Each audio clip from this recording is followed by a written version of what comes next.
안녕하십니까. 단국대학교 김원중 교수입니다. 이번에는 한비자의 군주론에 대해서 말씀드리도록 하겠습니다.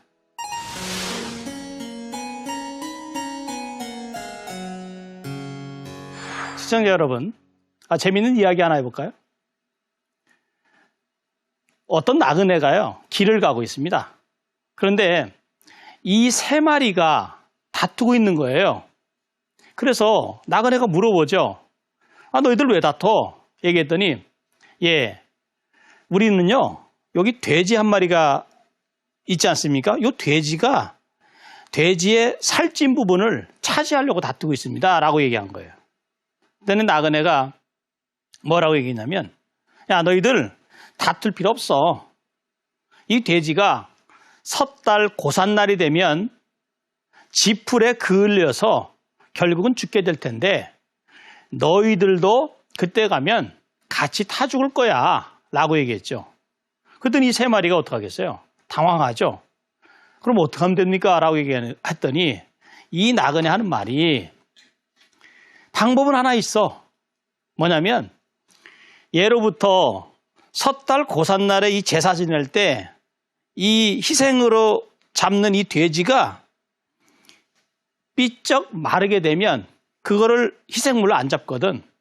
그러니까 너희들이 세 마리가 다툴 게 아니라 너희들 다른 친구들 다 불러 모아서 결국은 같이 피를 빨아먹으면 그때까지 계속 빨아먹으면 어떻게 될 것 같아? 돼지가 삐쩍 마르게 될 거 아니야. 그러면 그때 희생으로 돼지도 안 죽고 돼지가 안 죽으면 너희들도 살 거야. 그랬더니 바로 이 세 마리가 다투다 말고 다른 이들을 다 불러 모아서 함께 살아있는 돼지의 피를 빨아먹고 결국은 섣달 고산날이 돼도 결국은 죽지 않았다는 이런 이야기죠. 바로 한비자 설림 하편에 나오는 얘기입니다. 그렇다면 여기서 얘기하는 살아있는 돼지가 의미하는 건 뭘까요? 바로 군주고요. 그 다음에 이 세 마리 누굴까요? 바로 군주 밑에 있는 권력을 장악한 신하들을 얘기하는 거죠. 한비자는 이렇게 얘기합니다. 신하들이 다투다가 나라가 망하는 것은 이들과 같은 무리이다 라고 얘기하죠. 우리가 군주와 신하를 얘기할 때 무슨 관계라고 하죠? 흔히 육아에서는 군신유의라고 얘기를 합니다. 근데 한비자는 봐라. 같은 침대에서 같이 잠을 자는 부부지간에도 다른 꿈을 꾸는데 하물며 군주와 신하는 비고륙지친, 즉 고륙에 가까운 것도 없는데 어찌 그들에게서 의로움을 구할 수 있느냐. 결국은 군신유의가 아니라 군신유리다. 즉 말하자면 군주와 신하 사이에는 존재하는 것이 이익에 의해서 서로 간에 존재하는 것이지 군주와 신하가 의에 의해서 존재한다는 것은 그것은 현실성이 없다. 그런데 인간은 왜 자꾸만 군주의 관계에 있어서 의에 집착하다가 대사를 그르치는가라는 부분을 바로 얘기를 하고 있죠. 그래서 한비자는요. 마치 이런 얘기를 합니다. 우리가 사람, 부부지간의 뿐만 아니라 사람의 인성에 대해서 한비자는요. 이렇게 얘기해요. 수레를 만드는 자는 뭘 바라죠? 출세를 바라고 관을 만드는 자는 사람들이 죽기를 바란다. 그렇다면 수레를 만드는 사람이 인성이 착하고 관을 만드는 사람이 인성이 악하냐? 한비자의 생각은 아니라는 겁니다. 바로 뭐냐면 수레를 만드는 자와 관을 만드는 자의 생각이 똑같다. 그것은 뭐냐? 수레 만드는 사람도 이익이고 관을 만드는 사람도 이익이다. 그렇다면 이익을 추구하기 때문에 사람들이 하나는 출세를 바라고 하나는 죽기를 바란다. 그렇다면 군주와 신하 관계도 군주는 신하가 이익에 의해서 움직인다는 사실을 알고 군주도 신하를 지나치게 믿지 말고 신하 역시 군주를 대함에 있어서 상당히 경계심을 가져라라는 얘기죠. 그래서 비내편에서 한비자는요. 군주의 근심은 사람을 믿는 데서 비롯된다. 사람을 믿으면 바로 제압당하게 된다라는 말을 하고 있는 거죠. 그래서 우리가 이제 그 한비자의 그 이병편에 보면 이병이라는 거는요, 두 이자의 자루병자입니다. 두 개의 자루, 두 개의 칼자루라는 뜻이죠. 두 개의 칼자루인데 주로 이제 한비자는요, 거기서 상벌의 얘기를 합니다. 군신관계에 있어서 상벌권인데 그 가장 중요하게 또 다루는 부분이 이병편에서 팔간, 8팔자의 간사할 간자를 써서 군주를 위험에 빠뜨리는 8부류의 간사한 자들을 얘기하고 있거든요. 근데 그게 상당히 의미가 있어요. 왜 의미가 있냐면 첫 번째가 동상, 같은 침대를 쓰는 사람이라는 거고요. 두 번째가 제방, 세 번째가 부형, 네 번째가 양왕, 다섯 번째가 민맹, 여섯 번째가 유행, 일곱 번째가 위강, 여덟 번째가 사방입니다. 그래서 1번부터 시작해서 첫 번째부터 동상부터 시작해서 사방 이웃나라까지, 그러니까 말하자면 가장 가까운 군주 주변에서 가까운 자들로부터 시작해서 가장 멀리 있는 나라까지 해서 한비자는 얘기하고 있는데 구체적으로 좀 살펴보면요. 동상은 뭘까요? 동상. 같은 침대를 쓰는 사람. 누구죠? 처와 바로 첩이죠. 한비자는 이런 생각을 합니다. 처와 첩은 군주랑 가장 가까이 있는 자들이다. 그러면 신하들은 처와 첩을 이용해서 군주에게 필요한 것을 그 처첩에 잘 보임으로써 처첩들이 군주에게 어떤 이해관계, 이권에 관련된 것을 얘기하게 한다. 고로 군주는 가장 첫 번째 경계해야 될 대상이 처와 첩의 문제다. 그 다음에 두 번째는요, 제방. 있을 제자의 겹방자입니다. 말하자면 곁에 있는 자들. 군주 곁에 있는 자들 누굴까요? 바로 광대라든지 그다음 배우들이 있죠. 옛날에는 군주 곁에서 자기의 그 일명 말재주가 뛰어난 자들, 그걸로 이제 골개가라고도 했죠. 그다음에 뭐 연기력이 좋아서 이렇게 군주 옆에서 좀 웃긴다든지 또는 뭐 이렇게 군주 옆에서 항상 군주의 마음을 좀 읽어주는 자들. 그러니까 우리로 말하면 좀 측근들이라고 얘기할 수 있죠. 그러면 이 자들은 군주의 그 심중을 가장 잘 파악하는 자들이죠. 그럼 신하들은 어떻게 할까요?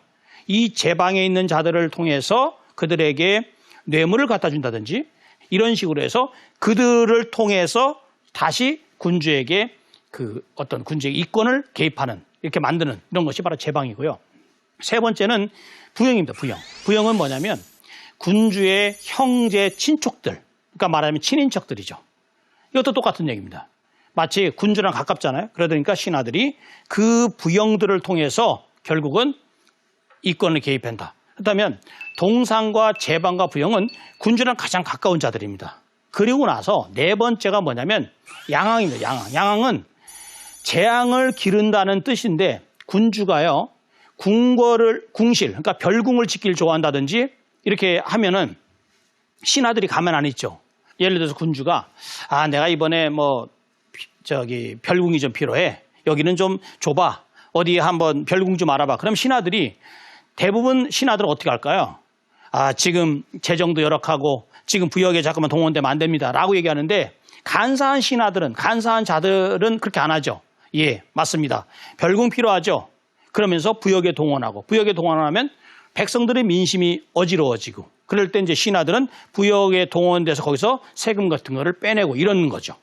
그 다음에 민맹 같은 경우는요, 신하가 군주 몰래 재정권을 장악하는 거예요. 그래서 군주가 흉년이 들거나든지 나라에 좀 문제가 있으면 군주가 직접 은혜를 베풀어야 되는데 신하가 그걸 가로채서 신하가 대신 가르쳐주죠. 그러면 어떤 신하는 신하는 군주보다도 훨씬 더 우리를 위해주네 하면서 군주에 대한 원망이 싹트게 만들어서 민심이 이반되게 만드는 거. 이것이 바로 민맹이고요.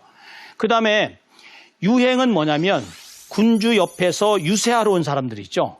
이런 사람들은 군주한테 세치어로 이렇게 얘기를 하는 거니까 신하들은 그 자들한테 또 뇌물이라든지 선물을 갖다 줘서 이 자들이 또 얘기하게 만들고 그럼 이제 군주는 또 그 말을 그 말을 듣고 또 현혹돼서 그릇된 판단을 내리게 되는 거죠. 그 다음에 위강 같은 경우는 뭘까요? 위강은 군주 몰래 그 군주가 세력이 미치지 않는 데의 호족들입니다. 호족들, 지방에 있는 그 토호들. 그러면 토호들을 통해서 또 이것도 마찬가지죠. 밀란을 획책하다든지 신하가 이렇게 하는 것을 바로 위강이라고 하고요. 맨 마지막이 뭐냐면 사방. 사방은 뭐냐면 사방의 이웃 나라들이에요. 그러면 사방 이웃 나라는 강대국도 있고 강소국도 있죠. 그런데 한비자가 생각할 때는 강대국한테는 군주한테 위에 강대국한테는 잘 보이라고 하고 또 약소국한테는 약소국이니까 공격하라고 하고 그러면서 강대국과 약소국 사이에서 또 군주 몰래 그들과 또 결탁해서 이익을 얻는 것 이것을 사방이라고 하죠. 근데 한비자는요. 동상부터 시작해서 사방까지 또 그다음에 양왕이라든지 민맹이라든지 유행이라든지 위강이라든지 이런 거 있지만 이런 것보다 가장 무서운 것이 뭐냐면 동상에 의해서 군주가 위태롭게 될 확률이 대단히 높다라는 얘기. 말하자면 가장 가까운 자를 경계하라. 이런 얘기가 이 이병편에서의 핵심 사안입니다.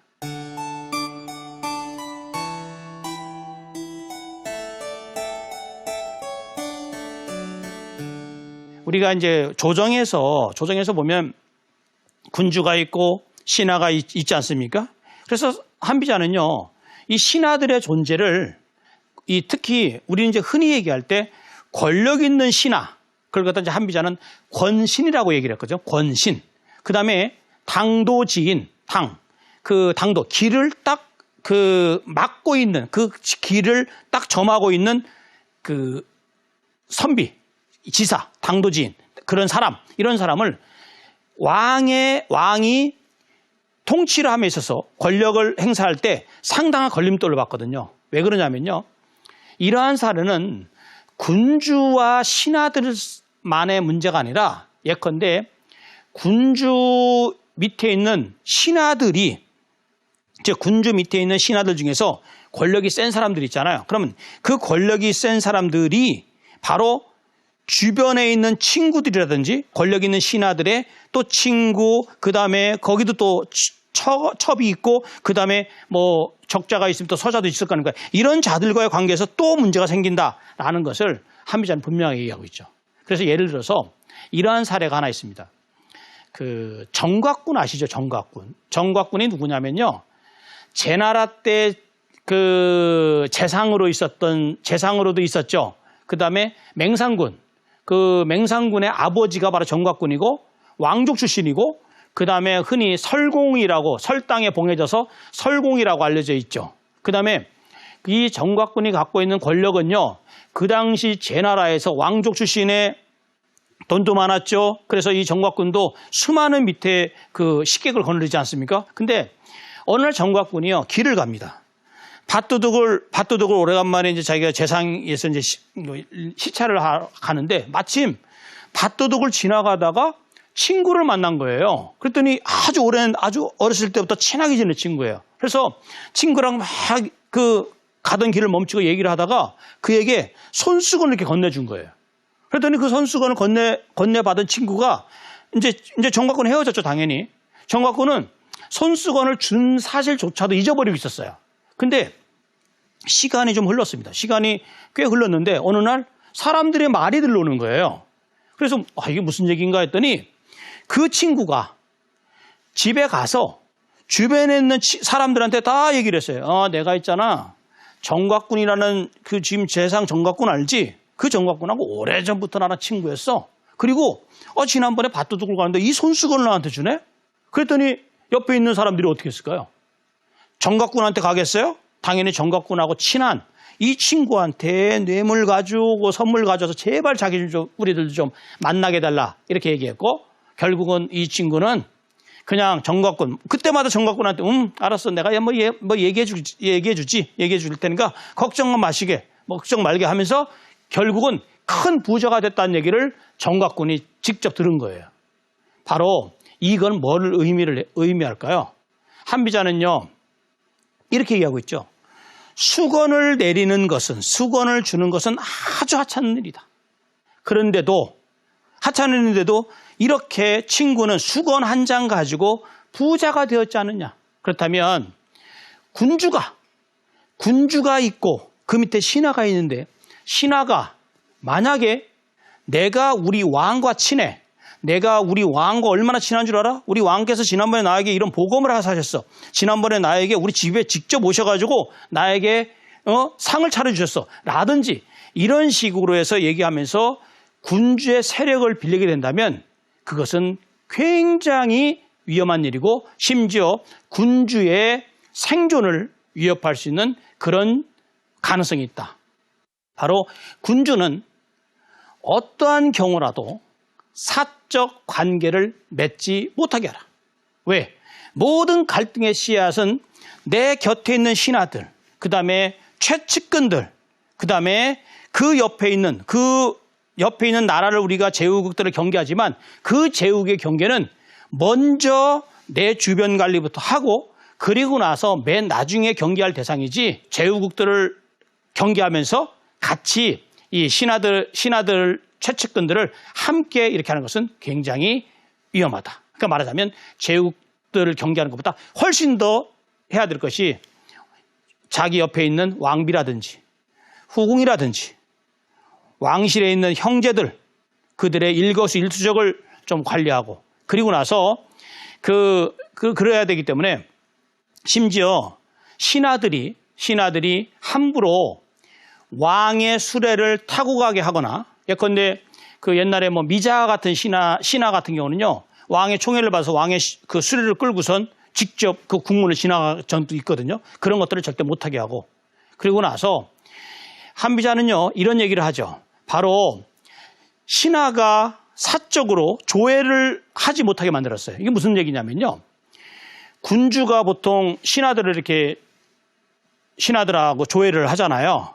조회를 하죠. 예? 조회를 하는데 어떤 경우는 정말로 신하 중에서 강력한 힘을 가진 신하는 자기가 따로 조회를 만드는 거예요.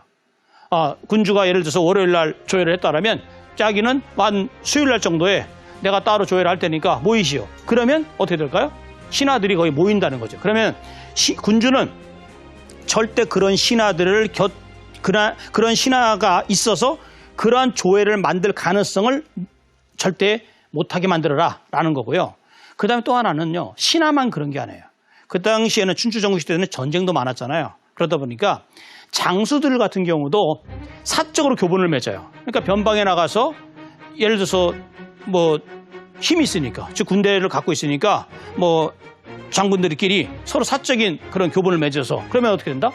이 사적인 교본을 맺은 자들이 의기투합되면 어떤 일이 일어나죠? 바로 궁궐로 공격을 해오면 군주가 위험해질 수 있다라고 얘기를 하고 있는 거죠.